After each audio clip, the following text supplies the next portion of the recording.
बदली हुई सास। उमा आज सुबह से ही बड़ी तेजी से अपना काम निपटा रही थी। उसके पीछे की वजह भी काफी खास थी। उसको पूरे 3 साल बाद अपने मायके जाने का मौका जो मिला था, काम करते वक्त वह काफी रिलैक्स थी, क्योंकि सासू माँ ने उससे कहा था कि कुछ दिनों तक दीपा, जो कि उसकी ननद थी, नहीं आने वाली है। उसकी यह एक ननद 100 के बराबर थी। उमा शादी करके जब घर आई थी, तब दीपा को अपनी बहन की तरह प्यार करती थी, क्योंकि उसे खुद की कोई बहन नहीं थी। लेकिन कुछ ही हफ्तों में उसे ये पता चल गया था कि उसकी ननद किसी जेलर से कम नहीं है। हालांकि दीपा का ब्याह हो चुका था, लेकिन उसे अपने ससुराल वालों की किसी भी प्रकार की चिंता नहीं थी। उसे जब जी करता वह अपने मायके चली आती और मायके वालों पर अपना हुक्म चलाती, खासकर अपनी भाभी पर। वही डिसाइड करती थी कि वहाँ पर क्या खाना पकेगा, कोई घूमने जाएगा कि नहीं, या जाएगा तो कहाँ जाएगा। दीपा ही थी जो हर बार उमा को किसी न किसी बहाने से अपने मायके जाने से रोक लेती थी। लेकिन आज का दिन कुछ अलग था, क्योंकि माँ के कहने पर दीपा के पति ने उसके मायके जाने का इंतजाम कर दिया था। ट्रेन की भी टिकट बुक हो चुकी थी। सारा काम खत्म करने के बाद उमा अपने पति के साथ अपना सामान लेकर घर के बाहर निकले ही थे कि सामने से दीपा आती हुई दिखाई दी। दीपा, जिसके मुंह पर बड़ी सी स्माइल और आंखों में चमक थी, वहीं दूसरी तरफ उमा की आंखों में उसको देखकर पानी आ गया था, जो बस आंसू के रूप में छलकना बाकी था।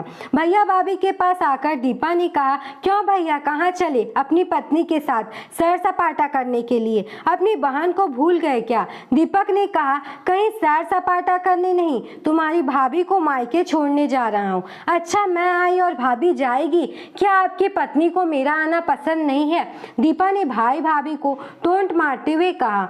मन में उदासी और आंखों में नमी लिए उमा पलटकर घर के अंदर जाने लगी, क्योंकि उसने मान लिया था कि इस बार भी दीपा की वजह से उसके मायके जाना कैंसिल हो जाएगा। लेकिन तभी सामने से उसकी सास आई और बोली, तुम दोनों अभी तक रेलवे स्टेशन नहीं गए क्या? गाड़ी के पीछे दौड़ते हुए जाओगे?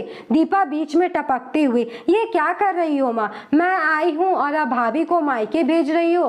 क्या अब आपको मैं इतनी खटकने लगी हूँ? माँ ने दीपा को डांटते हुए कहा, तेरा क्या है बेटा, तेरे लिए मायका थोड़ी ही है, यह तो तेरे लिए एक प्रवास स्थल है, जहाँ तू जब जी चाहे, जब अपने ससुराल में बोरियत महसूस करे आ जाती है। लेकिन वह बेचारी तो ऐसा नहीं करती, बल्कि वह तो जब जाना चाहे तब भी अपने मायके नहीं जाती, इसलिए उसका भी मायके जाना बहुत जरूरी है। मैं तेरे या मेरे या किसी और की वजह से उसका इस बार मायके जाना बिल्कुल नहीं होने दूंगी।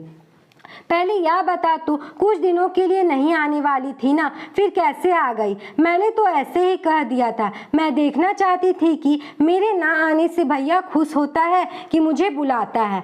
दीपा ने कहा, हाँ हाँ, क्यों नहीं, कोई बुलाए या ना बुलाए, पर्यटन स्थल पर तो हर कोई जा सकता है। अब की बार मेरी बहू को उसके पर्यटन स्थल पर, यानी कि उसके मायके जाने दे। बेचारी ने सिर्फ अपने भाई की शादी देखी है, अब तो उसके भाई को बच्चा भी हो गया, उसका मुंह तक नहीं देखा। उसने उसे भी अपने हिस्से का सुख भोगने दे। माँ ने दीपा को फटकारते हुए और उमा की साइड लेते हुए कहा। अपनी सास के मुंह से अपने लिए ऐसे शब्द सुनकर उमा की आंखें छलक गई। उसने अपनी सास को गले से लगा लिया। सास ने कहा, बहुत हो गया प्यार, जल्दी जाओ वरना ट्रेन छूट जाएगी। अपनी माँ का बदला हुआ रूप देखकर दीपा बहुत हैरान थी। उसे यकीन नहीं हो रहा था कि ये वही माँ है जो उसका कहा मानती थी और हमेशा उसका पक्ष लेती थी, चाहे बहू सही हो या गलत।